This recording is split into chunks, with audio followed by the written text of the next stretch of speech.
नमस्कार, मैं हूं डॉक्टर नितेश राज। आज हम बात करेंगे डेंगू फीवर के बारे में। तो चलिए शुरुआत करते हैं। देखिए, सबसे पहले कि डेंगू फीवर जो है क्या। तो डेंगू फीवर जो है एक वायरल इलनेस है, एक वायरस से होता है। अब इस वायरस को जो है मच्छर जो है इस वायरस को लेके और हमारे बॉडी में जो है ट्रांसफर कर देता है और फिर ये वायरस जो है बहुत सारे सिम्टम्स और कॉम्प्लिकेशंस प्रोड्यूस करता है। तो ये मच्छर जो है एक वेक्टर है, इसका एक तरह से बोल सकते हैं कि एक जरिया है और मेन जिससे होता है वो वायरस होता है। अब जैसा कि देखिए कि ये वायरल इलनेस है, तो वायरल वाले जितने भी फीचर्स होते हैं, जो वायरल इलनेस के जो मैक्सिमम फीचर्स जो सब में मैच करते हैं वो इसमें भी मिलेगा। जैसे कि हाई ग्रेड फीवर मिलेगा, शरीर में बहुत ज्यादा दर्द मिलेगा, आपको हेडेक बहुत ज्यादा होगा, आपका मसल पेन होगा, जॉइंट्स पेन होगा, बोन पेन होगा। तो ये सब जो है वायरल इलनेस में मोर और लेस सारे वायरल इलनेस में मिलते हैं। बट कुछ जो है स्पेसिफिकली अगर हम बोले तो ये डेंगू में मिलता है, जैसे कि रेट्रो ऑर्बिटल पेन। ऑर्बिट मतलब होता है ये आंखों का ऑर्बिट, रेट्रो मींस कि पीछे, तो लगेगा कि यहां पे जैसे दर्द कर रहा है, तो रेट्रो ऑर्बिटल पेन। कुछ स्किन रैशेज मिलेंगे आपको, जो कि हम बोलते हैं कि हेमरेजिक जो रैशेज होते हैं वो स्किन पे आपको मिलेंगे, पर पूरा बोलते हैं या एक तरह से हम बोले इकाइमोसिस बोलते हैं, वो मिल सकता है। हेडेक जो है बहुत ज्यादा सीवियर होगा, बाकी वायरल में भी होते हैं बट इसमें बहुत ज्यादा सीवियर हेडेक होगा। और जो है नोजिया मिलेगा, मतलब आपका जी मिचलाएगा, वोमिटिंग हो सकता है। तो ये सब सारे फीचर्स मिलते हैं आपको, खासकर जो है डेंगू फीवर में। अब देखिए, ध्यान दीजिएगा, हमारी जो अभी बात हो रही है वो डेंगू फीवर के बारे में हम बात कर रहे हैं। इसके आगे मिलेगा डेंगू हेमरेजिक फीवर और डेंगू शॉक सिंड्रोम। अभी हम सिर्फ बात कर रहे हैं डेंगू फीवर के बारे में, जो कि 90% बोले 90% जो केसेज होता है यही होता है। वो जो है 5 to 10% case dengue haemorrhagic fever का या डेंगू शॉक सिंड्रोम का होता है। अदर वायरल जो इलनेस है उससे एक और डिफरेंशिएटिंग फीचर्स है कि अदर वायरल इलनेस, सपोज कि आपको कोल्ड हुआ, फ्लू हुआ, सर्दी खांसी सीजनल जो वायरल होता है, या इवन कोविड होता है, तो उसमें थोड़ा बहुत जो है रनिंग नोज या सर्दी खांसी जैसा रहता है, जुकाम। बट यूजुअली डेंगू में हमको ये देखने को नहीं मिलता है, ये वाला सिम्टम्स, सर्दी खांसी जुकाम वाला सिम्टम्स यूजुअली नहीं रहता है।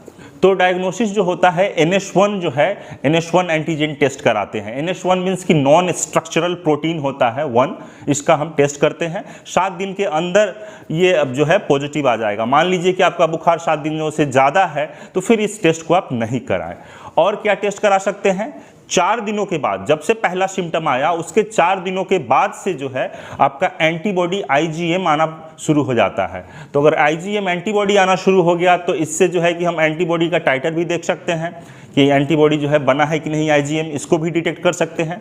तो डेंगू स्पेसिफिक IgM टेस्ट करा सकते हैं, NH1 टेस्ट करा सकते हैं और CBC कराते हैं। अब CBC में क्या है कि टोटल ल्यूकोसाइट काउंट जो होता है कमने लगता है, मतलब लोअर साइड में रहेगा या हो सकता है कि और जो है डिक्रीज करता है। ये एक बहुत इंपॉर्टेंट फीचर्स है कि TLC इसमें जो है मतलब व्हाइट ब्लड सेल्स जो बोलते हैं वो कम होता है, लेस देन जो है नॉर्मल की तरफ जाता है। और एक चीज देखने को मिलेगा, प्लेटलेट कम हो भी सकता है, नहीं भी हो सकता है, लेकिन प्लेटलेट का इसमें कुछ डायग्नोस्टिक में कुछ रोल नहीं है, कम भी हो सकता है या नहीं भी हो सकता है। और एक है हिमेटोक्रिट। हिमेटोक्रिट क्या होता है कि जब भी हम किसी का ब्लड लेते हैं, सपोज वेन से हम ब्लड लिए और उसको एक कांच के ग्लास में हम डालें, कांच के ग्लास में, ट्रांसपेरेंट ग्लास में जब हम डालते हैं तो देखते हैं कि प्लाज्मा ऊपर आ जाता है और पैक्ड सेल्स नीचे आ जाता है। तो ये पैक्ड सेल्स कितना परसेंटेज है टोटल का, इसी को हम बोलते हैं हिमेटोक्रिट वैल्यू। हिमेटोक्रिट या PCV, पैक्ड सेल वॉल्यूम बोलते हैं कि पैक्ड सेल कितना है टोटल का, लिक्विड प्लस ये जो सॉलिड, मान लीजिए कि ये पैक्ड सेल वॉल्यूम सॉलिड है, तो लिक्विड और सॉलिड का टोटल जो है ये पैक्ड सेल कितना है।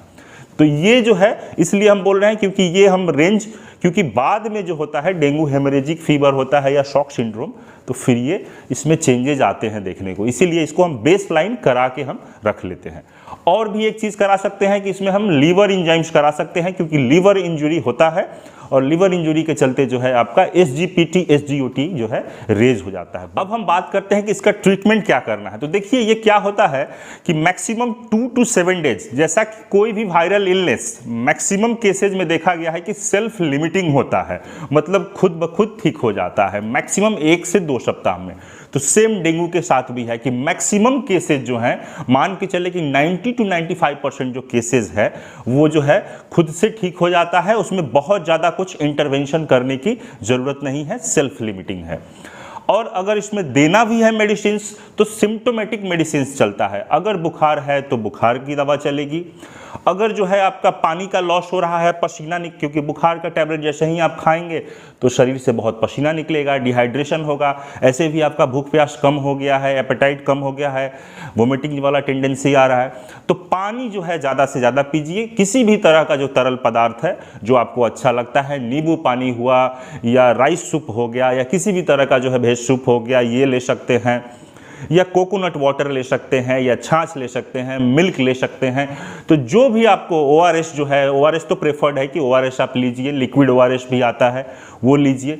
तो और ज़्यादा से ज़्यादा पानी पीजिए, मतलब हाइड्रेशन मेंटेन रखिए, इलेक्ट्रोलाइट्स को मेंटेन रखिए, और पैरासीटामोल जो है अगर बुखार आया तो खाइए। अब यहाँ पे ध्यान देने वाली बात ये है, इसको याद रखेंगे इस पॉइंट को, कि कभी भी पेन किलर नहीं लेना है आपको। क्यों? क्योंकि सबको मालूम है कि डेंगू में, सब लोग जानते हैं ये कि डेंगू में प्लेटलेट कमता है, प्लेटलेट कमता है, तो प्लेटलेट के फंक्शन को डिरेंज करता है, ये डिसफंक्शनल बना देता है। ये जो पेन किलर्स है, आइबुप्रोफेन हो गया या जो कोई भी तरह का जो पेन किलर्स है जिसको हम बोलते हैं मेफेनामिक एसिड्स, तो ये सब नहीं लेना है पेन किलर।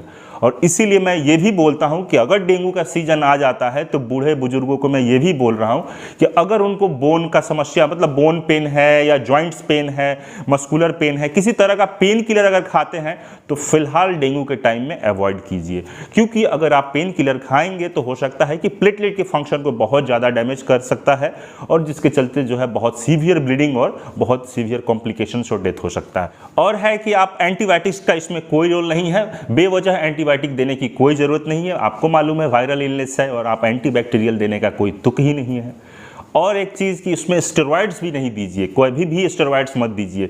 क्यों? क्योंकि आपका बॉडी ऑलरेडी स्ट्रेस में है, और अगर आप स्टेरॉइड्स लेंगे हो सकता है पेट में जो है गैस्ट्रिक अल्सर वल्सर डेवलप्ड हो जाए, और वहाँ से फिर प्लेटलेट तो कम होता ही है, फिर ब्लीडिंग होने का चांसेस बढ़ जाता है। तो ये सब चीज़ें, no antibiotics, no steroids and no pain killers.